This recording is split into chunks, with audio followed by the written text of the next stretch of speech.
민수기 6장 말씀입니다. 지금 민수기 6장은 이스라엘이 이제 가나안을 향해서 나아갈 때 그 광야에서 준비하는 그런 과정의 어떤 그런 부분이죠. 그래서 1장부터 지금 5장까지 계속 준비를 하고 있는데, 그 준비는 이 인원 점검하고 진영 배치하고 또 진영의 가운데에는 성막이 있고, 그 성막을 섬기는 자들, 제사장들과 레위인들이 어떻게 또 준비해야 하는지, 어떤 일을 서로 어떻게 역할 분담을 하고 해야 될지, 이제 그러한 준비 과정을 말씀했고, 그런 준비가 끝난 후에 또 준비해야 될 일은 이 진영 내에서 정결해야 된다는 것이죠. 그래서 유출병이 있고 나병이 있고 이런 어떤 그런 것들을, 시체를 만져서 부정한 사람들은 진영 밖으로 내보내는, 이제 그래서 이 진영 전체를 깨끗하게 하는 그런 일을 하도록 그렇게 이제 하나님께서 말씀하셨습니다. 그리고 특별히 간음을 또 행할 가능성이 있기 때문에 그런 간음에 대한 어떤 규정, 특별히 또 여성들이 의심을 받아서 간음을 하지도 않았는데 또 피해를 당하는 것을 막는 이러한 규정들에 대해서 이제 말씀을 했고, 오늘 6장은 이제 그렇게 지금 준비를 잘 해야 되는데, 준비하는 것의 이제 첫째는 나실인의 규정입니다. 나실인의 규정. 이 나실인이라는 것이 무엇입니까? 나실인은 하나님께 특별히 구별된 어떤 사람이 나실인인데, 스스로 자원해서 되는 것을 말합니다.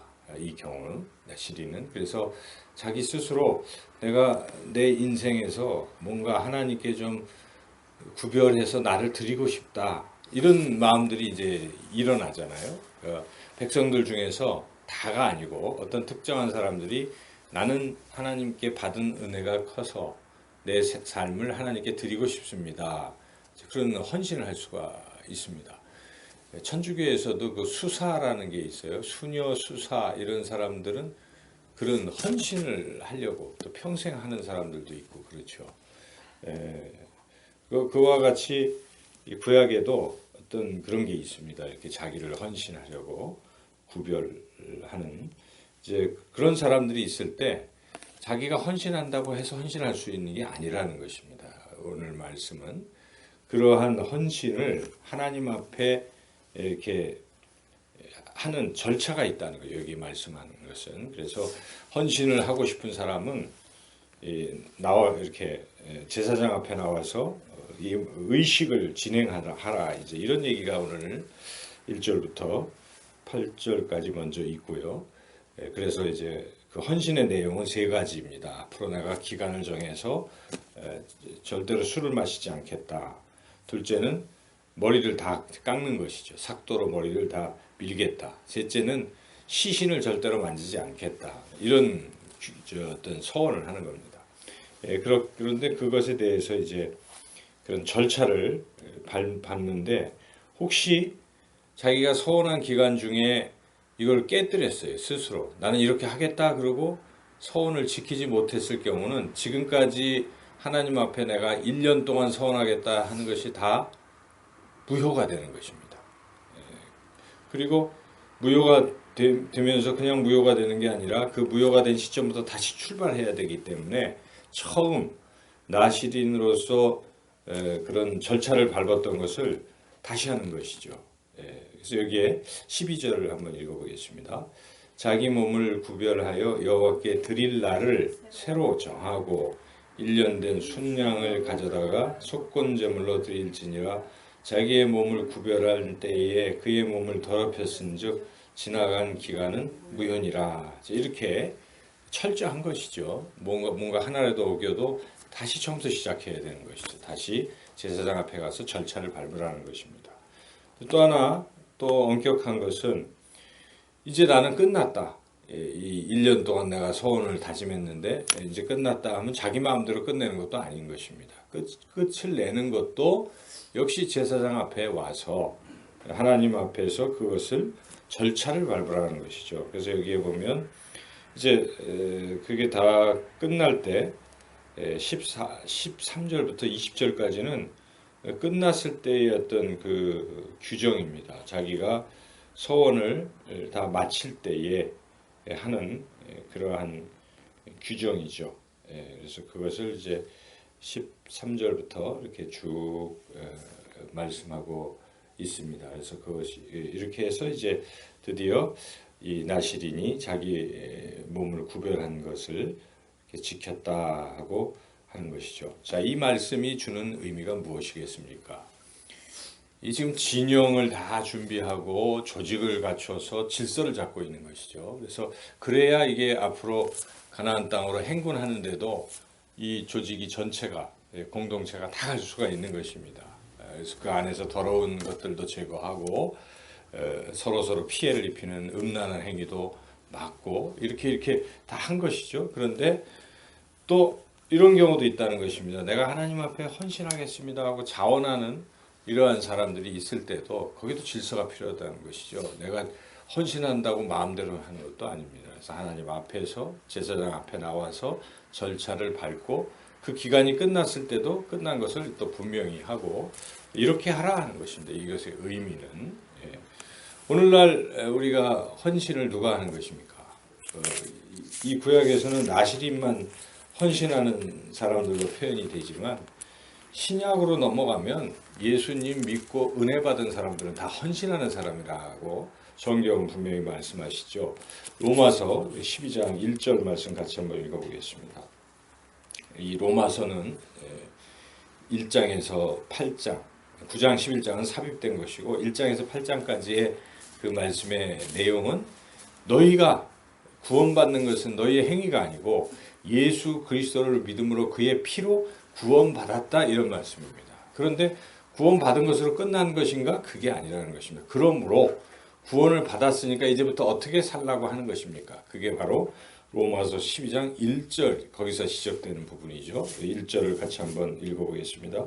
그러므로 형제들아 내가 하나님의 모든 자비하심으로 너희를 권하노니 너희 몸을 하나님이 기뻐하시는 거룩한 산 제물로 드리라. 이는 너희가 드릴 영적 예배니라. 거룩한 산 제물로 드리라. 자신을 드리라는 것입니다. 이제는 하나님의 것이라는, 하나님이 날 구원하셨기 때문에 이게 하나님의 것이다.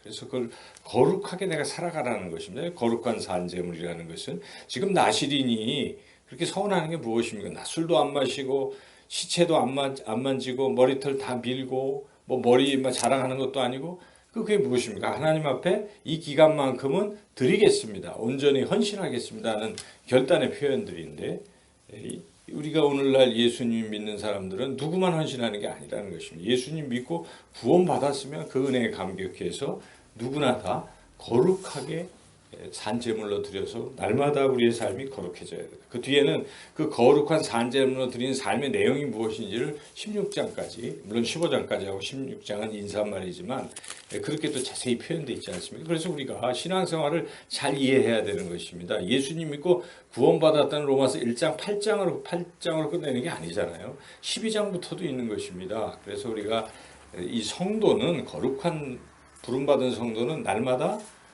거룩한 삶을 살아가도록 성령의 인도하심 따라 우리가 그렇게 살아가야 된다는 것이죠. 그래서 여기에 이제 이 공동체가 그렇게 거룩하게 헌신하고 나아가는데 제사장 앞에 나와서 할 수 있도록 질서를 하나님 말씀하시고 그리고 제사장들에게 하나님께서 특권을 주시는 것이죠. 그게 특권과 또 마땅한 임무를 주시는데 그 유명한 축도의 부분을 이제 그 뒷부분에 연결하고 있습니다. 나시린 규정이 끝나는 6장 22절부터 27절이 축도입니다. 근데 이 축복 이스라엘 백성을 복을 주시는데 하나님께서 그냥 주시는 게 아니라 복을 주실 때는 반드시 제사장을 통해서 주셨다는 것입니다. 그래서 이렇게 그 얘기를 하나님이 하시는 것이죠. 23절을 한번 읽어보겠습니다. 아론과 그의 아들들에게 말하여 이르기를 너희는 이스라엘 자손을 위하여 이렇게 축복하여 이르되 자, 이게 아론과 그의 아들들은 제사장들이죠. 제사장들에게 이스라엘 자손들을 축복하라 이렇게 말씀하십니다. 그런데 그렇게 이스라엘 백성들이 그 뒤에 제사장들이 이스라엘 백성을 위해서 이렇게 축복을 하면 27절을 한번 읽어보겠습니다. 그들은 이같이 내 이름으로 이스라엘 자손에게 축복할지니 내가 그들에게 복을 주리라. 축복할지니 복을 주리라. 이 말씀은 제사장들이 축복을 할 때 하나님이 그 통로를 통해서 복을 주시겠다는 것이 이 말씀이죠. 지금 진영을 갖추고 다 이렇게 준비하면서 하나님의 관심은 이스라엘 백성에게 복을 주시는 것입니다. 복을 주시는 것이죠. 그래서 복 주고 이렇게 하시는데, 그런데 그 복을 제사장들을 통해서 이렇게 주시겠다라고 하는 그 이유가 무엇이겠습니까? 그것은 질서를 잡기 위한 것이죠. 전체적인 통솔을 위해서 그런 복의 통로를 하나님이 지정하신 것입니다. 우리가 이 말씀은 구약의 말씀으로 끝날 것인가, 신약에서도 우리가 이것을 적용할 수 있는 것입니다. 그래서 고린도후서 13장 13절을 우리가 한번 같이, 이거는 신약의 축도입니다. 지금 전에 우리 오늘 본문은 구약의 축도라고 한다면, 신약의 축도는 고린도후서 13장 13절 바울을 통해서 하나님이 주시는 것이죠. 우리가 같이 한번 읽어보겠습니다. 주 예수 그리스도의 은혜와 하나님의 사랑과 성령의 교통하심이 너희 무리와 함께 있을지어다. 이 말씀 생각이 나잖아요. 이거는 우리가 주일 예배 드릴 때마다 예배 맨 끝부분에 목사가 하는 축도문입니다. 그래서 이것을 하고 있죠. 그래서 우리가 예배 드릴 때 예배의 여러 요소 중에 굉장히 중요한 요소가 축도입니다. 그 부분을 많은 사람들은 그냥 형식 속의 하나로밖에 생각을 안 할 수도 있지만은 그렇지 않습니다. 오늘 이 민수기 뒷부분에 구약의 제사장들을 통해 주시는 축복문과 신약의 이 축복문을, 목사를 통해 주시는 축복문을 같이 우리가 놓고 생각해 볼 때 하나님은 그런 방법으로 복을 주신다 하는 것을 우리가 잊지 말아야 하는 것이죠. 그래서 우리가 목회자는 결국 성도들에게 하는 일은 축복하는 일입니다. 목회자가 뭐 저주를 하고 그러는 사람이 세상 천지에 어디 있겠어요. 그러니까 또 그렇게 안 하면 안 되죠. 목사는 항상 하나님 맡겨주신 양들 한 사람 한 사람에게 축복하는 사람이죠. 성도들은 그런 원리를 잘 알고 또한 하나님의 복을 직접 다이렉트로 받는 것이겠지만, 그런데 또 하나님이 이런 통로를 주셨기에 그 통로를 잘 활용할 필요도 있죠. 그래서 예배 드릴 때에 그 축도의 시간을 소중히 여기고 그때 하나님이 내게 복을 주신다 이런 마음을 가지고 우리가 축도를 잘 듣고 또한 평소에도 그러한 어떤 복을 우리가 잘 사모하고 살아가야 되겠습니다. 여기에 축복의 내용을 양쪽을 뭐 똑같다고 보기는 어려운데 비교를 해본다면, 구약에서의 이 축복은 하나님의 지키심입니다. 이게 24절에 보니까 여호와는 내게 복을 주시고 너를 지키시기를 원하며, 지금 가나안 땅을 향해 가잖아요. 적군과 싸워야 되고 그러는데 제일 중요한 게 뭐겠습니까? 하나님의 보호하심이 아니겠습니까? 그 광야에서 먹고 사는 문제도 굉장히 힘들 것입니다. 하나님의 지키심이 절대적인 것이죠. 우리 신앙, 우리의 인생살이에서도 가장 중요한 게 무엇이겠습니까? 하나님의 지키심입니다. 하나님 우리를 지켜주지 아니하시면 우리가 살 수가 있나요? 살 수가 없습니다. 그래서 항상 하나님의 보호하심이 첫째 되는 복인 것이죠. 그리고 하나님의 은혜입니다. 25절에 보니까 얼굴을 내게 비추사 은혜 베푸시기를 원하며, 은혜 없이 살 수 없는 거. 우리가 뭘 잘해서 받는 이런 것의 부분은 굉장히 적잖아요. 잘한 것도 없는데 공짜로 하나님이 막 주시는 것입니다. 우리가 지나온 삶을 돌이켜보면 하나님 주시는 것들 아니겠습니까? 이런 은혜를 우리가 받도록 또 그런 복이 필요한 것이고, 그리고 또한 또 마지막 세 번째 중요한 것은 평강. 26절에 보니까 여호와는 그 얼굴을 내게로 향하여 드사 평강 주시기를 원하노라. 이 평강의 복처럼 귀한 복은 없습니다. 아무리 뭐 다 잘 되고 할지라도 마음이 불안하고 평안을 잃어버리면 복을 받았다고 말할 수 없습니다. 근데 우리 예수님이 불안해하고 근심해하는 제자들 향해서 내가 너희에게 평안을 주노라 그렇게 말씀하지 않습니까? 이 평안은 세상에 알 수 없는 평안이다. 이렇게 요한복음 14장 27절에서 33절 이런 곳에 말씀하고 있습니다. 그래서 우리가 그런 평안의 복, 이게 우리가 사모해야 할 복이고 하나님이 이런 복을 주십니다.